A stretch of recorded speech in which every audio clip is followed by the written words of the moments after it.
इस राजा ने गर्भधारण कर दिया था पुत्र को जन्म। विज्ञान के इस दौर में एक पुरुष द्वारा गर्भधारण करके अपनी संतान को जन्म देना संभव है और हाल ही में कुछ ऐसे केस हुए भी है। लेकिन क्या आप जानते हैं कि आज से हजारों साल पहले हमारे पूर्वजों का ज्ञान हमारे आज के ज्ञान की तुलना में कहीं उच्च था। विज्ञान के जिन चमत्कारों को देखकर हम आज आश्चर्यचकित होते हैं, वो चमत्कार तो हमारे पूर्वजों ने हजारों साल पहले कर दिए थे, जैसे कि पुरुष द्वारा गर्भधारण कर संतान को जन्म देना। आज हम आपको श्री राम के पूर्वज राजा युवनाश्व की कहानी बताएंगे, जिन्होंने स्वयं गर्भधारण करके अपनी संतान को जन्म दिया था, जो कि चक्रवर्ती सम्राट राजा मांधाता के नाम से प्रसिद्ध हुई। राजा युवनाश्व की कहानी रामायण के बालकांड के अंतर्गत गुरु वशिष्ठ द्वारा भगवान राम के कुल रघुवंश का वर्णन किया गया है, जो इस प्रकार है। ब्रह्मा जी के पुत्र मरीचि से कश्यप का जन्म हुआ। कश्यप के पुत्र थे विवस्वान। विवस्वान के पुत्र थे वैवस्थ मनु, जिनके 10 पुत्रों में से एक का नाम इक्ष्वाकु था।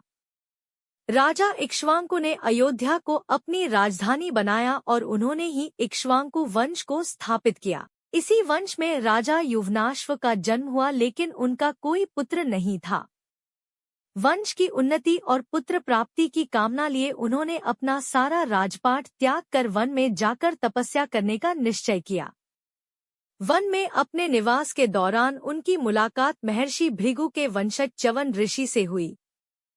च्यवन ऋषि ने राजा युवनाश्व के लिए इष्टि यज्ञ करना आरंभ किया ताकि राजा की संतान जन्म ले। यज्ञ के बाद च्यवन ऋषि ने एक मटके में अभिमंत्रित जल रखा, जिसका सेवन राजा की पत्नी को करना था ताकि वह गर्भधारण कर पाए। राजा युवनाश्व की संतानोत्पत्ति के उद्देश्य से हुए यज्ञ में कई ऋषिमुनियों ने भाग लिया और यज्ञ के बाद सभी जन थकान की वजह से गहरी नींद में सो गए। रात्रि के समय जब राजा युवनाश्व की नींद खुली तो उन्हें भयंकर प्यास लगी। युवनाश्व ने पानी के लिए बहुत आवाज लगाई, लेकिन थकान की वजह से गहरी नींद में सोने की वजह से किसी ने राजा की आवाज नहीं सुनी। ऐसे में राजा स्वयं उठे और पानी की तलाश करने लगे। राजा युवनाश्व को वह कलश दिखाई दिया जिसमें अभिमंत्रित जल था। इस बात से बेखबर कि वह जल किस उद्देश्य के लिए है, राजा ने प्यास की वजह से सारा पानी पी लिया। जब इस बात की खबर ऋषि च्यवन को लगी तो उन्होंने राजा से कहा कि उनकी संतान अब उन्हीं के गर्भ से जन्म लेगी। जब संतान के जन्म लेने का सही समय आया तब दैवीय चिकित्सकों अश्विन कुमारों ने राजा युवनाश्व की कोख को चीरकर बच्चे को बाहर निकाला। बच्चे के जन्म के बाद यह समस्या उत्पन्न हुई कि बच्चा अपनी भूख कैसे मिटाएगा। सभी देवतागण वहां उपस्थित थे।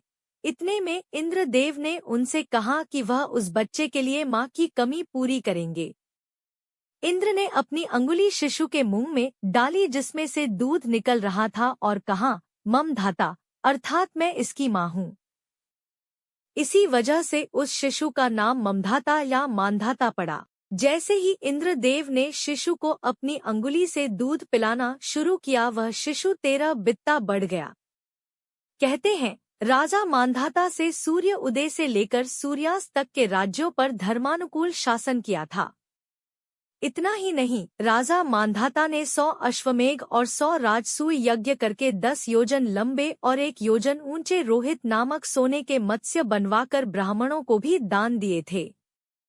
लंबे समय तक धर्मानुकूल रहकर शासन करने के बाद राजा मांधाता ने विष्णु के दर्शन करने के लिए वन जाकर तप करने का निर्णय किया और विष्णु के दर्शन कर लेने के बाद वन में ही अपने प्राण त्याग स्वर्ग की ओर प्रस्थान किया।